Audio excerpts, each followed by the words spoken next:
चंद्राननानां शफरेक्षणानां कुंभस्तनीनां कुटिलालकानां विकासिनीनां द्युतिमाललंबे गंडूशशीधोर्बकुलोवसेकात्।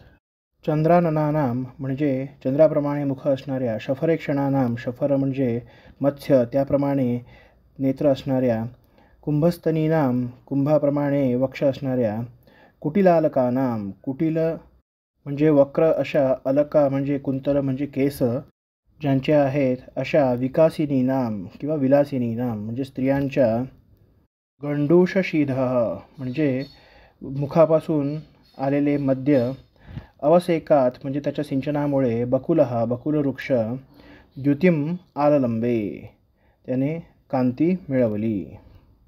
बकुलवृक्षाच्या दोहराचे वर्णन परत नारायणाचार्य करत आहेत। बकुलवृक्ष अत्यंत कांतिमान झालेला आहे, शोभायमान झालेला आहे। त्याचे कारण काय आहे तर सुंदर अशा चंद्राप्रमाणे मुख असणाऱ्या, मत्स्याप्रमाणे नेत्र असणाऱ्या, कुंभाप्रमाणे वक्ष असणाऱ्या, कुरळ्या केसांच्या बटा असणाऱ्या स्त्रियांच्या मुखातील मद्याच्या सिंचनाने हा बकुलवृक्ष कांतिमान झालेला आहे।